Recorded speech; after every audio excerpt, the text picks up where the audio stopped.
This week on Erotic Awakening, Jealousy Survival Guide, Sex at Home, and Hiking.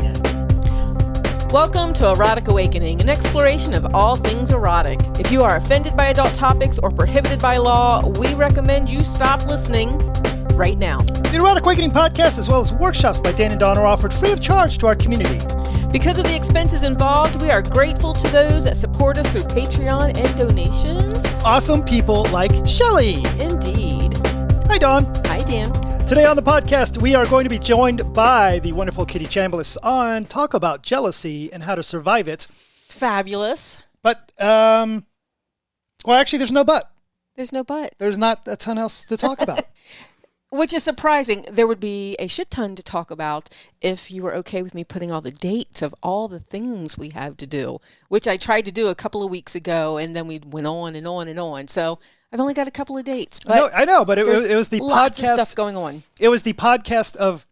It was a calendar. It was you reading a calendar. It's 30 minutes of calendar. But I have found a new passion with the Zoom calls, so that is really feeding me. And people are digging it, and I cannot deny that. It's sacred sexuality, and the ones I'm doing on my own are sacred sexuality and energy work and all that type of stuff I used to do in person with my spiritual group and with the FET community, and now I'm putting it online, and it's going very well. Well, people who are listening, you will get a chance to hear about that. I can't stop her.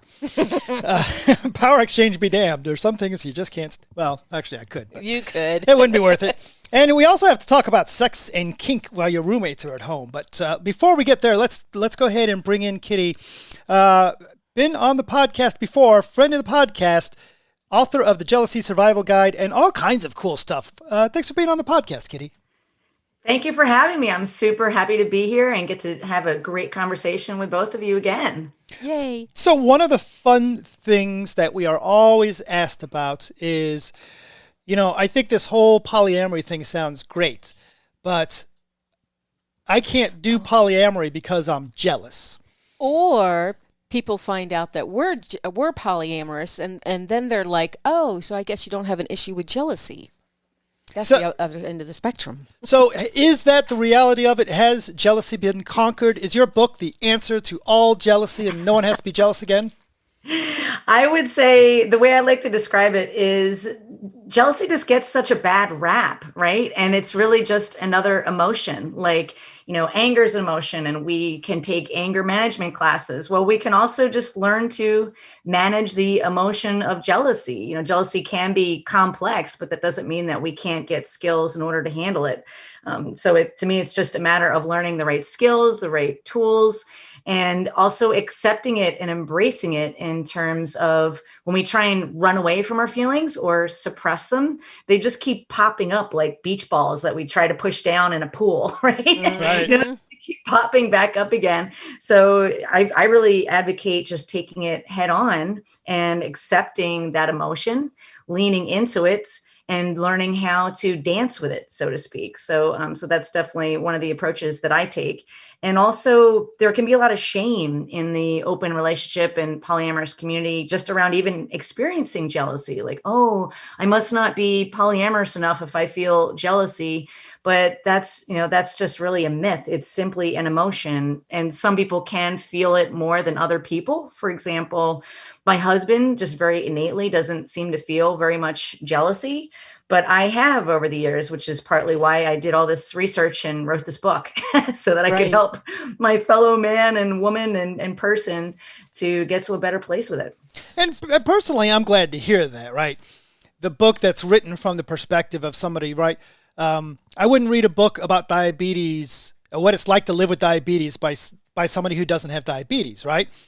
So I want to read a book about jealousy and how to deal with jealousy, it's valuable to read it by someone who's dealt with some jealousy in their life. Yeah, living with the experience instead of the theory. Exactly. Because everybody's got theory. You've got your armchair theorist. So I just want to throw this out there. I'm pretty sure I already know the answer. So how valuable is it for people on groups to be telling other people that express that they're being jealous that they are not actually polyamorous if they are jealous? I get that all the time. I'll see someone really new go, oh, I'm so, I'm jealous and I don't know how to deal with this and these feelings and they're out of control and, I just don't know what to do. And other people will answer and go, oh, if you're jealous, you shouldn't be trying polyamory right now. Fix your jealousy issues and then try polyamory. And I'm like, oh, I got answers. But how would you answer that? Well, I definitely or advice? Feel that there's so much shame that we can be bringing to different topics like that. And to me, that is just another, we are all familiar with slut shaming. And one of the books that changed my life was the ethical slut, and how they took the word slut back. And I think in this context, there can be a lot of shaming just around experiencing jealousy. And it can be beneficial, of course, to work on, exploring where the jealousy is coming from and learning communication tools to be able to talk to your partner. But I don't think that means that we need to run away from that feeling or suppress it or shame people when they are experiencing it. It can be really helpful for them to do research, whether that's, reading different books about how to handle jealousy, or also working with a professional to see if there are self-esteem issues going on, or if there are unmet needs that they need tools to be able to talk about that jealousy, or if also maybe there are unhealthy dynamics that might be going on that might be better served by working with a professional to see if that's going on as well. But I tell people just to embrace the experience and to really not shame the experience of just feeling our emotions. Yeah, because I think we already shame ourselves. I mean, some of the best advice that my daughter-in-law of all people gave me, because I was having jealousy issues here and I wanted to be way over here on the opposite side of the hurdle. So I was shaming myself because I've been doing this for years and here I'm experiencing jealousy. And she's like, will you just sit with where you are? Will you just be okay with where you are? You'll get to the other side, but you're spazzing out because you're not on the other side. So you got two things going on. I agree completely. And I think a lot of times it's about the meanings that we're creating. So if we create a meaning that creates shame around it, well, that is going to erode our sense of self-esteem. We're going to be less resourced and not as well able to handle that situation. But if the meaning we make is, hey, I'm growing and maybe there's something for me to learn here, or maybe I need to get some new tools, or maybe I need to ask some questions of my partners to figure out where this is coming from. Well, from that place, we can start to move somewhere to somewhere constructive instead of destructive. Because I definitely think when we're coming from a place of shame, that can definitely be very destructive. So that's partly how I approach things in the book, is that there are different reactions to jealousy. Some are destructive to ourselves or the relationship, but we can also learn ways to be constructive with our emotions and eventually possibly even start to feel compersion. So, which of course is sympathetic joy, or what a lot of people call the opposite of jealousy.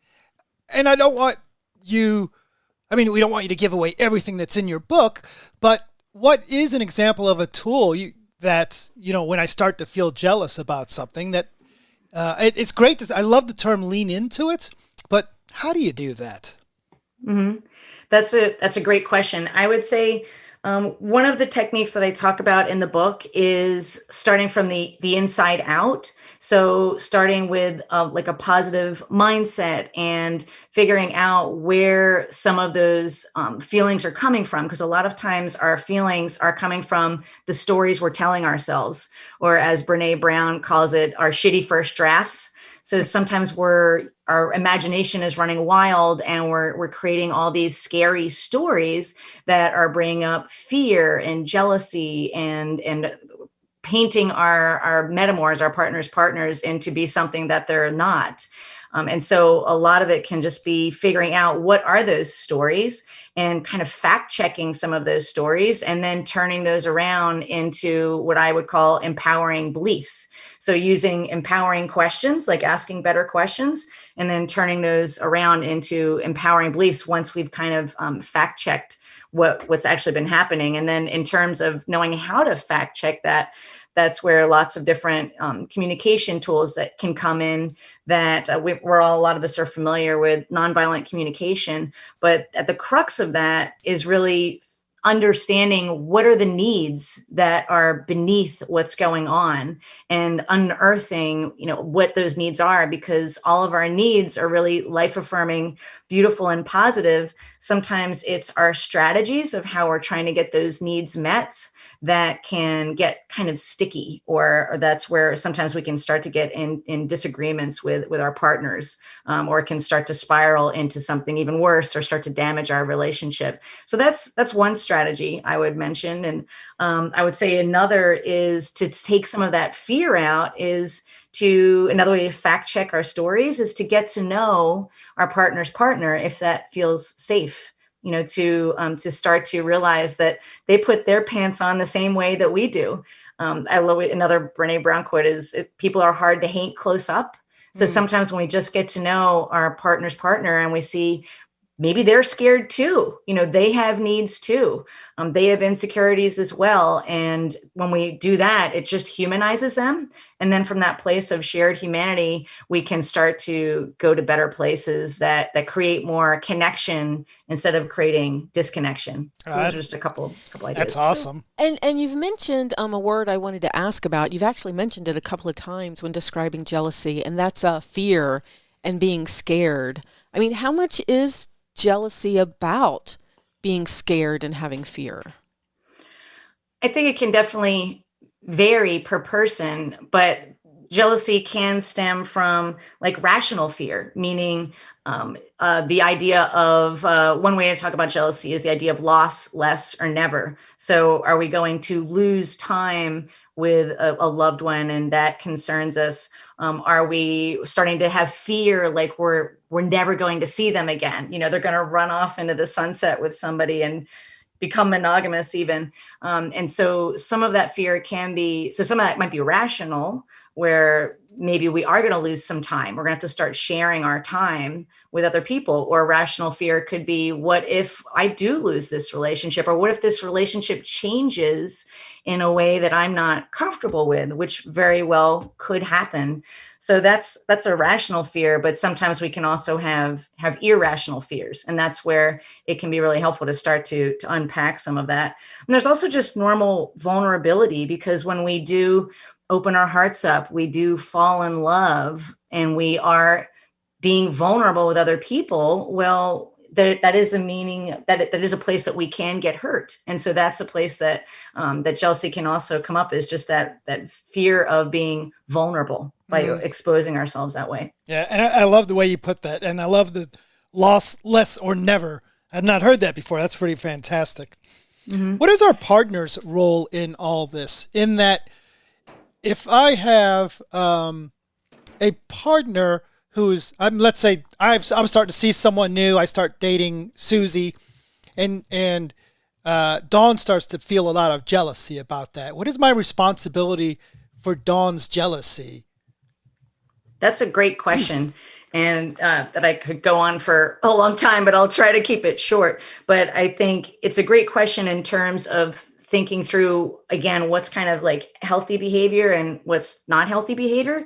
And I love the concept of the drama triangle, and we don't necessarily have to go deep into that here, but a quick relation to jealousy is if we start to take responsibility for our partner's feelings as if they're our own, then that's when we start to go to an unhealthy place. So for example, if they say, hey, I'm feeling really jealous, will you cancel your date so that you can take care of my feelings and take care of my jealousy?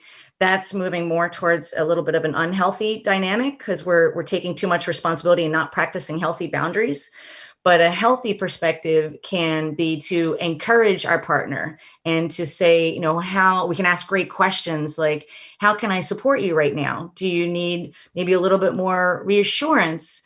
Do you want me to text you when I get to my date? Do you want me to let you know when I'm coming home? Would that help you feel a little bit more safe, but still keeping that date? And then encouraging them and nurturing them, like, hey, I know you've got this. I'm going to be home in a few hours. I'm going to honor my value of integrity in keeping this date. And I'll see you in a few hours, and let me know what else you need. And another thing I would add is just expressing some really genuine appreciation can go a long way. So, there's reassurance, and then there's also just practicing a lot of appreciation for each other, like honoring what we love about each other, what makes us smile. And by showing appreciation, we're also kind of teaching our partners how to meet our needs. And that can be like putting money in that emotional bank account so that it's creating that kind of trust and that foundation that can add to that foundation in the relationship. Very cool.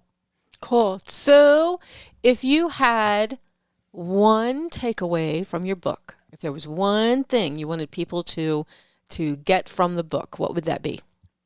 I know there's probably a lot. That's okay. I would say it would be to know that you can survive jealousy. And as a matter of fact, you can even thrive moving through jealousy. And if you learn the right tools, you can actually increase your intimacy. You can increase your understanding and your compassion with your partners and be more constructive. And that is 100% possible, whether you're working with a professional or you are doing the work. And so it may not happen overnight, but with diligence and hard work, absolutely, jealousy and feeling that and embracing your emotion can actually be an asset if you want it to be. Do you feel like becoming a person that does not feel jealous is a reasonable goal? That's a tough one. I mean, like I said, my husband doesn't feel much jealousy, but that doesn't mean he never feels jealousy. So I would say, to me, it's an unusual goal just because it almost feels like we're still shaming our feelings. Mm-hmm. Because will we ever say to ourselves, I have a goal to like never feel anger for the rest of my life, or I don't ever want to feel sadness or grief for the rest of my life. It's just another emotion. It's just a complex one that is mixed up with some other emotions inside of it. Very cool. Yeah. Mm-hmm. One more question for you, if you don't mind. Yeah. So you've written the Jealousy Survival Guide. I know you do some coaching, probably some coaching around jealousy and such. You've national speaker talking about jealousy, that sort of thing. Got your own podcast. I'm sure you give a lot of people advice about jealousy, etc. Do you ever catch one of your partners looking at somebody or messaging somebody and feel jealousy arise? And how annoying is that? This happened last week. I mean, so to the point of even your earlier question, I'm human. One of the things I like to say is that birds fly, fish swim, and humans human. So to me, it's just part of the human experience. So just literally last week, I felt it was actually a little bit more anger than it was jealousy, but it is a complex emotion that can get mixed up together.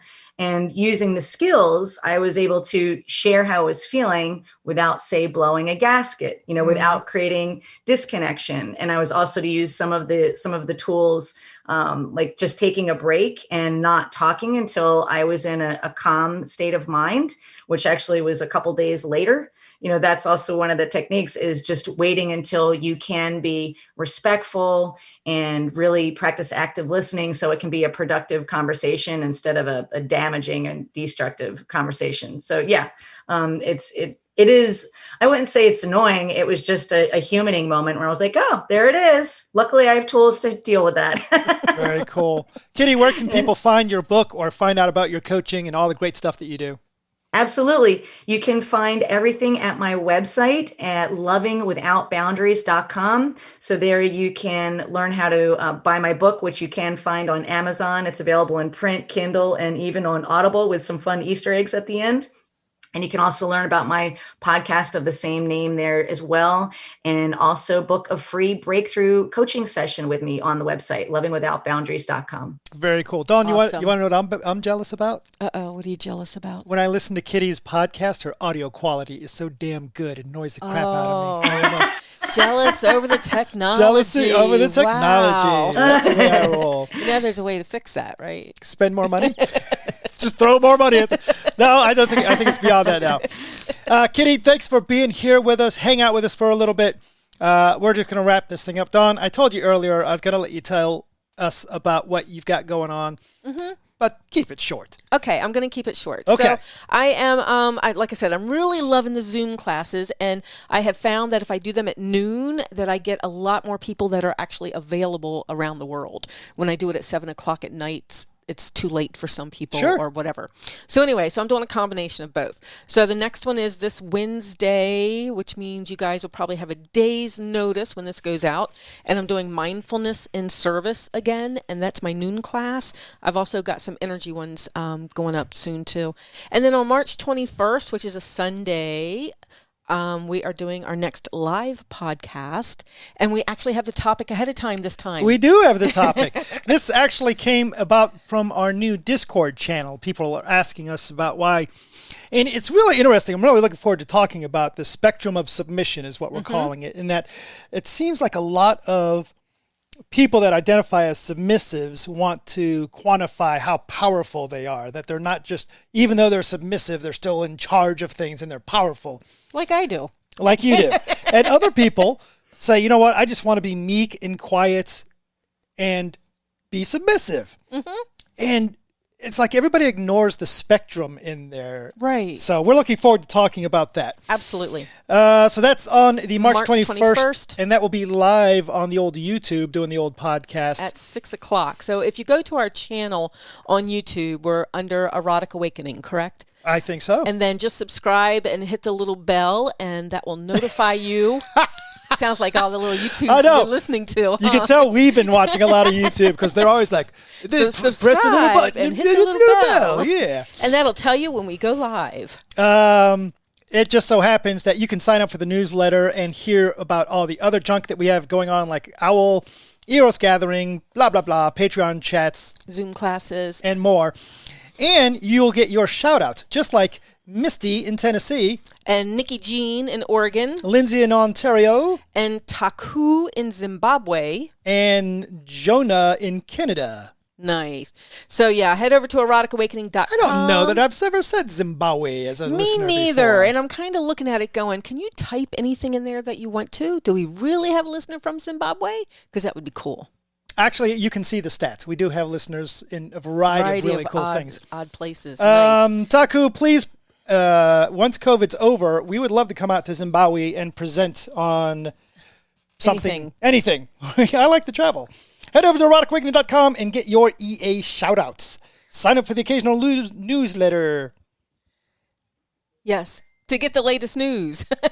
It's tough. And get discounts See, on Kitty, books and this more. is why you have to have a podcast partner to step in when you lose track of what you're saying. The other person But he hops doesn't right in like there. me to step That's on his awesome. toes when he pauses. So- You're a good team. You're a good team. So, Kitty, I don't want to give away where you live, but you don't live too far from Washington, D.C.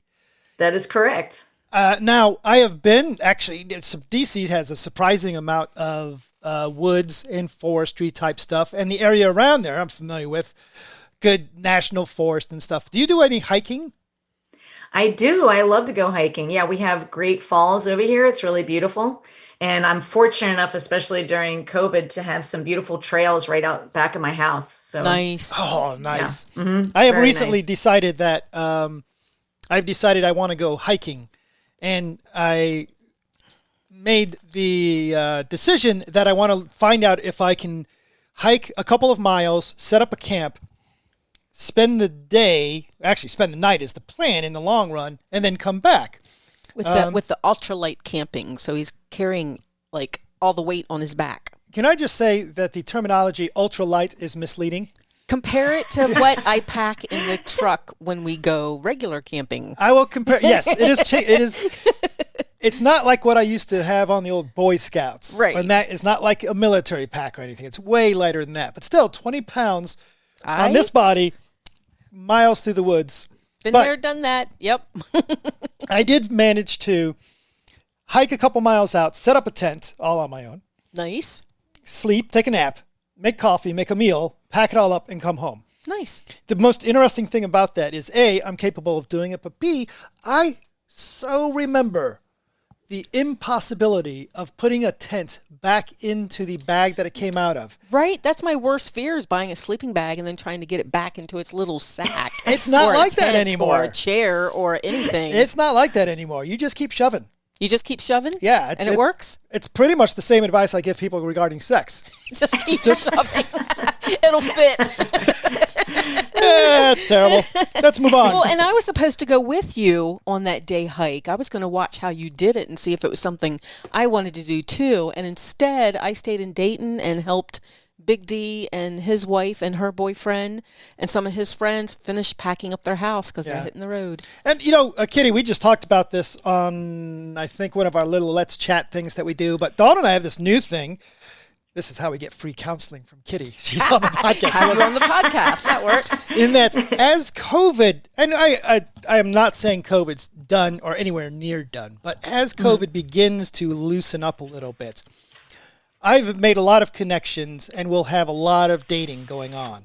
Mm-hmm. And where Dawn's long-term partner has just moved away, taking her partner away. Yeah, he's got an RV, and they're hitting the road for a year and then moving to South Dakota to be with family. Yeah. So it is going to be a really interesting time for us, and something that we'll share on the podcast as it goes, because that's what we do, to see what happens. It may well happen that your freedom from one partner opens you up to 1,000 partners. You never know. One door closes, 10 windows open. All my oracle cards say that's what's going to happen.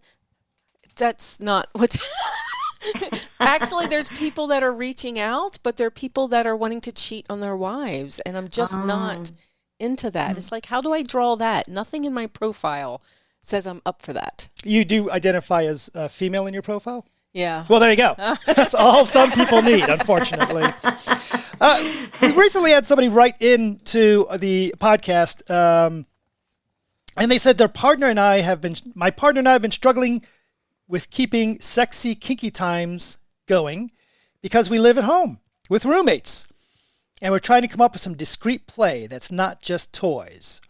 One of the people say they like this power exchange aspect of it, but how do you do the sexy, kinky time at home when you've got the roommates there? Right. Now, Dawn, we've never had that problem with roommates. We have had the kids. We have certainly had the kids. What would you recommend for somebody who wants the sexy, kinky time? Well, it depends what they said. Discreet, right? So for me, I needed that power exchange energy, even though the kids were home. So after work, you and I would go into our bedroom, take off all of our electronics, and I would kneel for you. We'd have a mantra.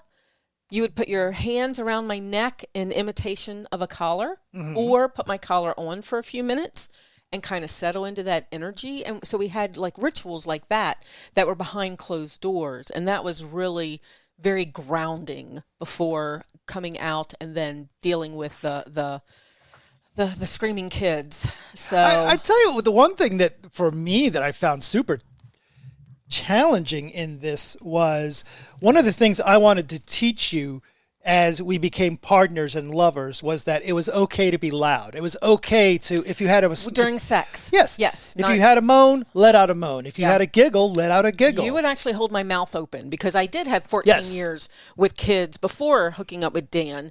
And a partner that wasn't as appreciative of you being vocal. Right. So it was very much stay quiet, stay quiet, stay quiet. And then I get with Dan, and while we're learning how to be a couple, we're also sending the kids off to the ex-husband, right? So I've got voices in my head screaming to be let out and literally needing to scream and not able to, and Dan holding my mouth open and telling me to scream. So he's very much, allowing me to be vocal and allowing me to be that loud person that I want to be, because otherwise I lock up all that energy And it literally, by locking up my voice, it locks up the energy, and it's hard to participate in what we're doing. So Dan's teaching me how to do this. And then the kids are there, And I then have when to the kids do come the back, opposite. we have to do the opposite. So what is some advice that you would give people? How can you have, other than that connection, that power exchange connection? Well, that's a good one. So, I mean, we've done play that's quiet, right? You can do that. But like what? I'm all into the power exchange connection. You have actually taken, like, what we used to do was we wouldn't have full out scenes. We would have 10, 15, 20 minutes of play, maybe right before going to sleep. And you would like take out chopsticks and beat my chest with chopsticks. I mean, that's quiet, right? And I've got to stay quiet. So you've spanked me with fingertips. Yeah. So that you don't it doesn't get make this, that. you get this. Right? You can't even barely hear that. So now, of course, I've still got to hold my moans in. Now, the problem is I like to put a pillow over my face to help with the moans. Yeah, as long as you don't help me with that. So dead is red. But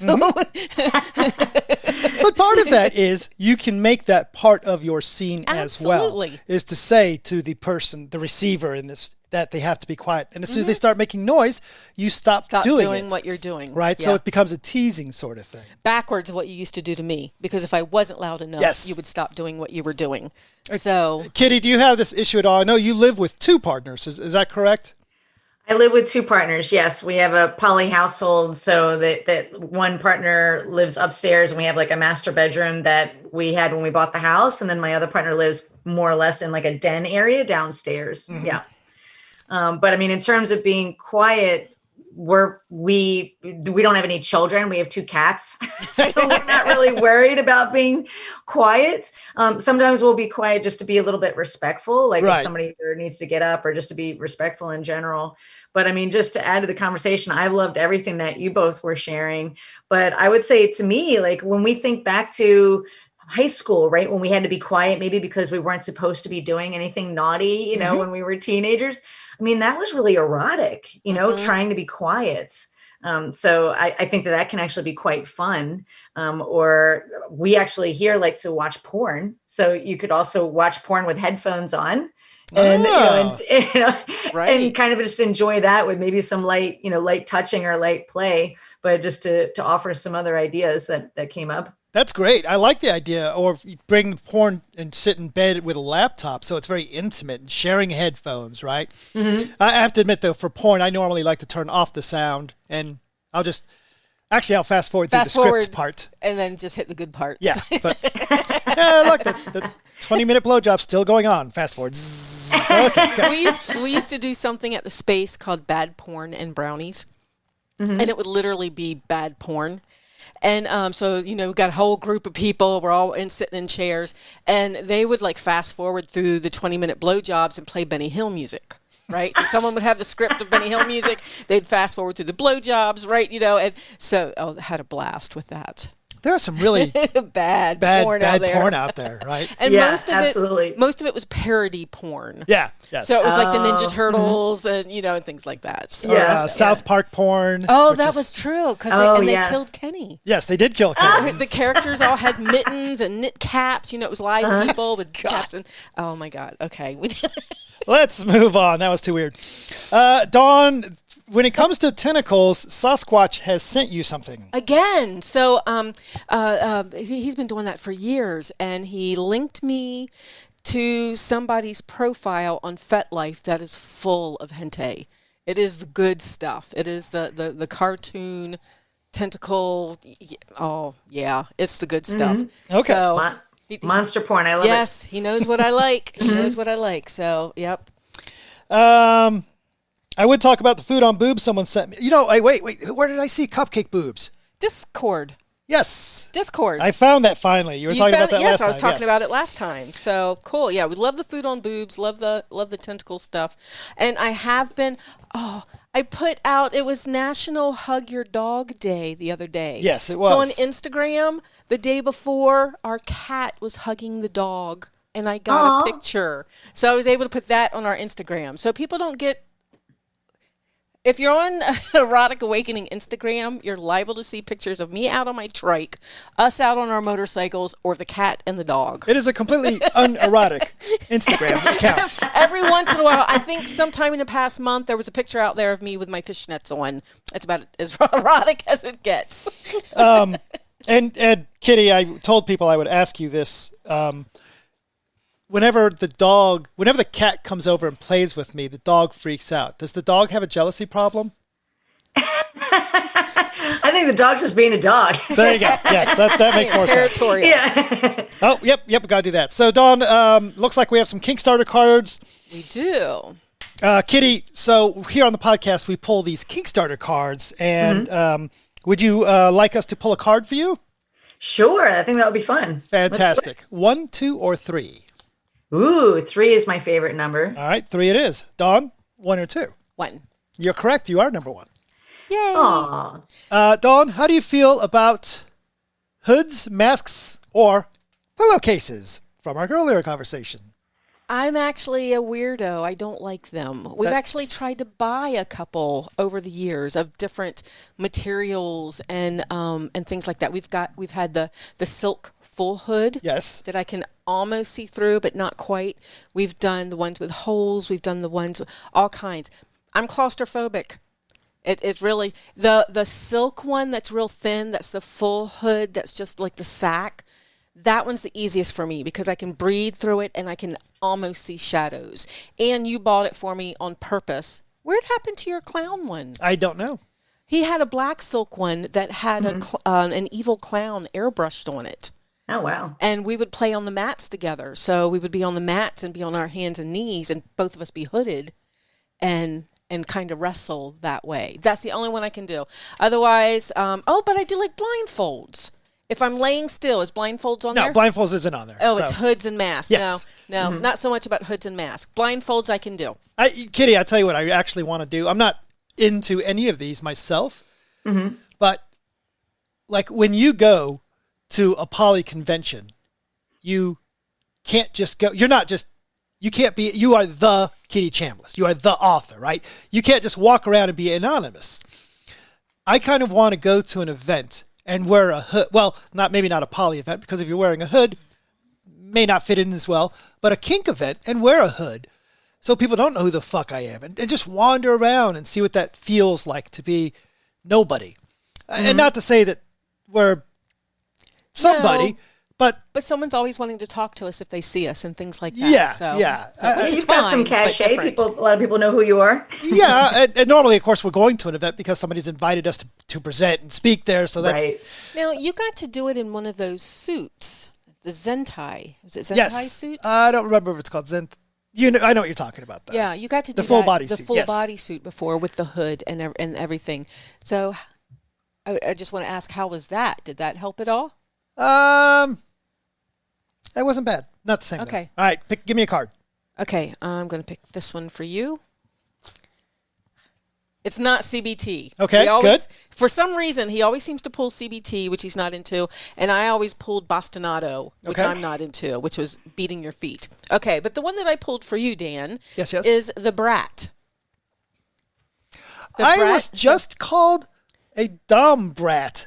You were. Just a day ago or 2 days ago. And on my submissive roundtable, we were talking about bratting. Yes. And the way they were describing it, I'm like, oh, that's Dan.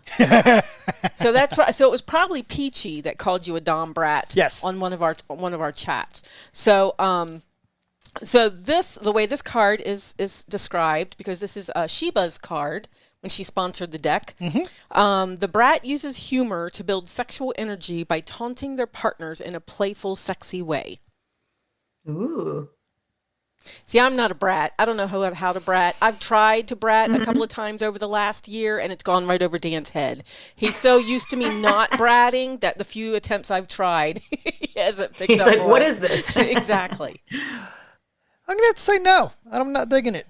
Yeah. I don't mind brats. I don't mind playfulness. I don't mind mucking about.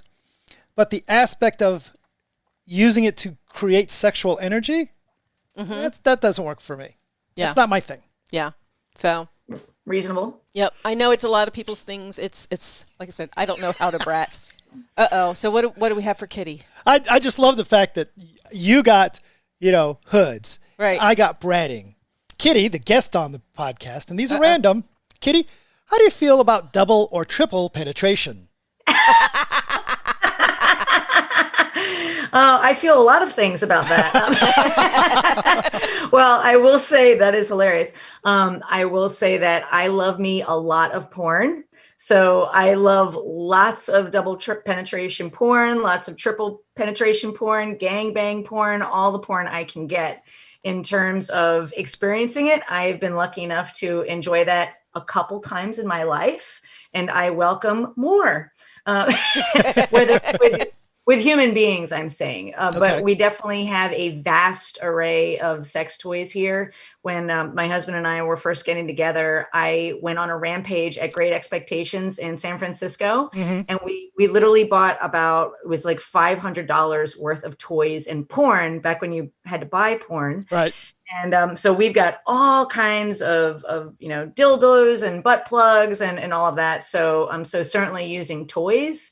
Absolutely. I'm all about it. I definitely fall in the kink category. And so it's all good for me. I love variety. I mean, it's partly why a lot of us identify as polyamorous. And to me, that extends into the bedroom too. And I'm not really shy about talking about it. So thank you for the interesting question. You're welcome. Cool. I'm glad we pulled that one for you. Exactly. See, I like to leave that one. So with the Kickstarter cards, when I go to negotiate with someone, I pull out everything I'm not interested in doing with that person, and then I give them the deck. Well, right off the bat, I mean, there's some people that I really like and would really like to let them know that I'm into some of these things. And sometimes I'm shy and don't want to be vocal. So I leave that card in there. And then I watch their face when they see it in the deck. And they're like, did you mean to leave this in there? Yes, I did. Do with it what you want. So. I love that. And the trouble Pretty that gets sneaky. into. Take a moment to support the podcast. Rate us on app. You know what? I'm not happy with the way that happened. Let's try that again. You're going to try that again? Yeah, I didn't like that. And we don't edit either. Oh, damn it. Oh, it's all right. Let's just do it. Take a moment to support the podcast. Rate us on Apple Podcasts, Google Play, Stitcher, or Spotify, or wherever you listen. Or just tell your friends. Yeah, if you like what we're doing, head over to patreon.com, Erotic Awakening, and take a look at options like discounted stuff, extra content, free books, and more. And our next Zoom meeting, we just had our previous one, our recent one. We will have another one in April. Information coming out to Patreon supporters. Bye, Dawn. Bye, Dan. Bye, Kitty. Bye, Kitty. Bye. Hey, Kitty, before you leave, I got to turn down this music a little bit. I so enjoy talking to somebody so here's what happens. It probably doesn't happen to you, but after you've written a book or two about polyamory and you've presented at tons of events and you've done thousands of classes on polyamory, you really feel like you got nothing else to learn. And I love the fact I've got a boatload of shit that I've just written down from what we just shared about, and I'm actually interested in getting your book and reading it, which never happens. So very heartfelt respect and admiration for the path that you've taken, and very much appreciate you being on the podcast and chatting with us. Well, thank you so much. I want to just say to you both, I've said this before, but you two, I feel, are one of the people that believed in me and gave me a shot as a presenter when I was early on this journey. And I just have really enjoyed getting to know you both. And I love all the different resources and guides that you're putting out there for the community as well. So I also have a lot of respect and admiration. So thank you for all that you do. Very kind of you. Do you like board games? Yes. That's how I start flirting. I'm going to go ahead and turn off the recording part of this. People don't need to know about this part.